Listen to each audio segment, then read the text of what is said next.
Gilles Verdez, il renverse une cavalière, tue le cheval à coups de couteau et prennent la fuite. C'est terrible, ça se passe dans le Lot-et-Garonne, vendredi soir à 20h40 sur un petit chemin.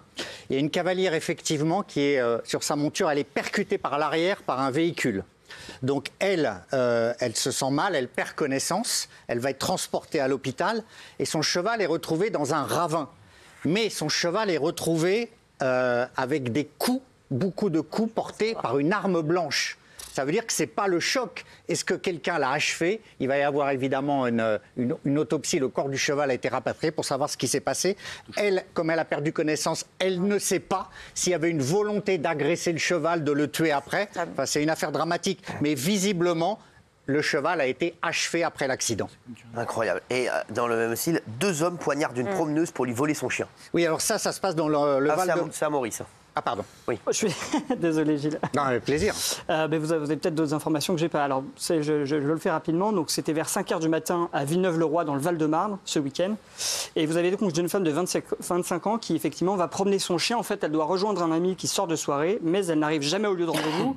Et donc son ami est inquiet et décide d'aller à sa rencontre. Et il finit par tomber sur elle, mais son amie est très mal en point, elle est dans un sale état, elle a le visage tuméfié, elle boite et puis surtout elle a été poignardée. Alors qu'est-ce qui s'est passé? Eh bien, elle a fait, cette jeune femme, effectivement, ce qu'on appelle une mauvaise rencontre. Elle a croisé la route de 2 jeunes hommes âgés d'une vingtaine d'années qui ont tenté de lui voler son chien. Alors son chien, c'est un berger allemand, j'ai eu l'information. Et ils lui ont dit à plusieurs reprises, donne le chien, donne le chien, donne le chien. Elle a tenté évidemment de garder son chien. Et elle a reçu à ce moment-là des coups de couteau, et notamment un coup de couteau dans les jambes. Le chien, de son côté, a évidemment pris la défense de sa maîtresse et a mordu les agresseurs qui ont, eux, fini par prendre la fuite sans parvenir, heureusement, à voler le chien. Alors la jeune femme, elle, a alerté les secours. Elle a été conduite à l'hôpital. Mais ce qu'elle dit aujourd'hui, c'est qu'elle a peur, si vous voulez, non seulement pour sa sécurité, mais même pour la sécurité de son chien, puisqu'elle se demande finalement s'il n'y a pas un trafic de chiens, qu'on ne va pas vouloir s'en prendre à nouveau à son berger allemand. Et enfin, les révélations du jour. Avant de passer à autre chose, c'est vrai que c'est incroyable.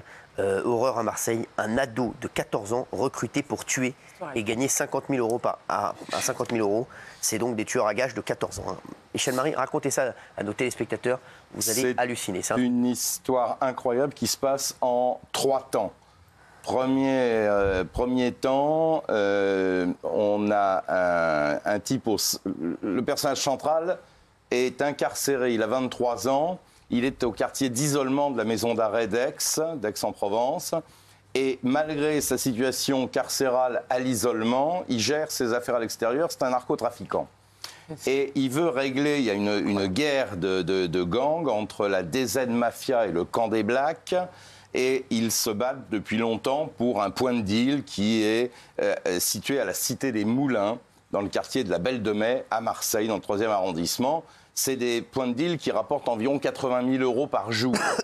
Donc, on comprend les moyens employés pour garder le contact et garder le contrôle plutôt.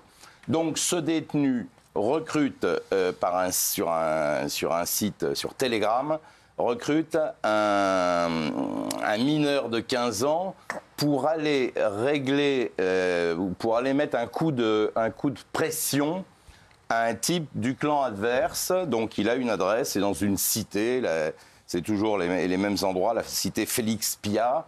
Sa mission, c'est de tirer un coup de calibre à travers la porte, de mettre le feu à la porte, de filmer la scène. C'est tout ce qu'on lui demande. Sauf que les choses ne vont pas se passer comme ça. Il y a un comité d'accueil dans la cité Félix Piat.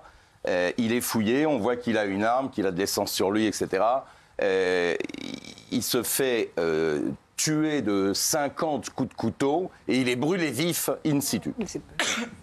Donc le plan a complètement raté, foiré. 2 jours plus tard, le même commanditaire, toujours incarcéré à l'isolement, recrute un tueur à gages sur le même site Telegram, là, cette fois-ci, pour aller tuer un individu qui fait lui aussi partie du clan adverse. Et en fait, c'est un petit peu le match retour de cette première expédition punitive qui a lamentablement foiré. Ce garçon a 14 ans. Incroyable. Il est recruté, il accepte pour 50 000 € de remplir le contrat. Et là, il prend un VTC Il est avec un autre complice. Ils sont dans le VTC. Il est 4h et quelques du matin.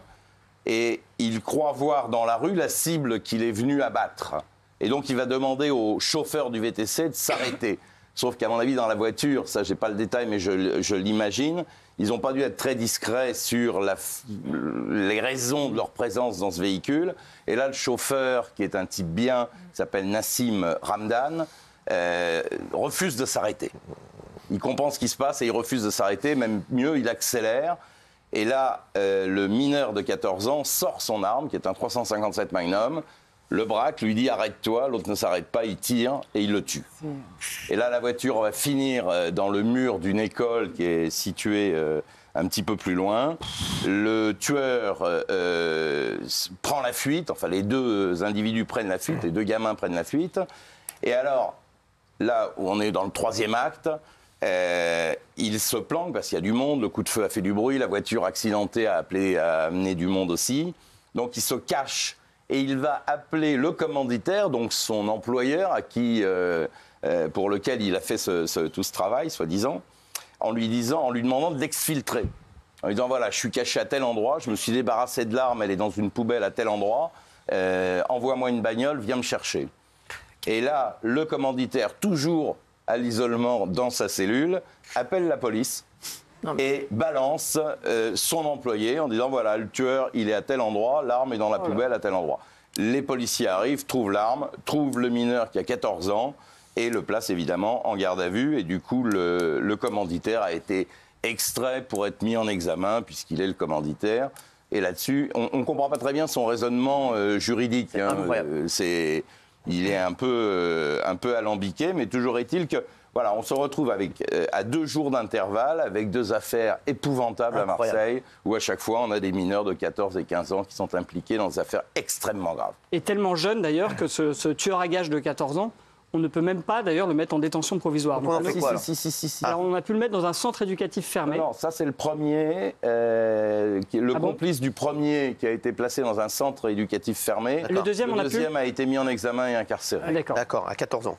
À 14 ans. Alors justement, juste je voudrais qu'on revienne là-dessus, Gilles, parce qu'il y a des points de deal à vendre entre 1 et 3 millions d'euros. C'est comme de l'immobilier maintenant. C'est hallucinant. C'est comme si... c'est un truc de faux. Écoutez ça, c'est fou. C'est comme s'il y avait un droit au bail à racheter, comme si c'était un fonds de commerce. Il y a 2 points de deal à Rennes, un dans un centre commercial et un dans une localité qui s'appelle Bréquigny, qui sont à vendre 800 000 et 3 millions d'euros, parce que tout simplement, ils sont vers 24 heures sur 24, qui rapportent. Et les gestionnaires de ces points de deal, soit veulent prendre leur retraite, soit devenir grossistes, soit ils sentent la bonne affaire et ils les vendent. Ils vendent le droit, c'est-à-dire, vous nous payez cette somme et vous avez le droit de gérer le point de deal qui va rapporter très vite 80 000, 100 000 euros par jour, donc vous allez rentrer dans vos frais. C'est en fait, ils vendent l'accès. Ils vendent l'accès, il n'y a pas de papier, mais ils vendent le droit de gérer le point de deal. Michel, petite info aussi. Je dis qu'ils gèrent aussi la sécurité du point de deal. C'est-à-dire non seulement ils vendent à des prix pharaoniques, je crois que c'est des 200, 300 000 euros. Non, c'est entre 800 000 et 3 millions d'euros. 3 millions, 300 millions, enfin bon, peu importe. En tout cas, dans le contrat, parce que ce serait trop facile, il y a des équipes qui vendent et d'autres qui reviennent reprendre le marché. Donc ils assurent, il y a un contrat moral, il y a un contrat... ils assurent la sécurité des points de deal. Mais tout à l'heure, dans mon exposé, je lui expliquais que le point de deal de Marseille, il rapportait 80 000 euros jour. C'est incroyable. Donc, on comprend le tarif pratique. Merci à tous d'avoir été avec nous.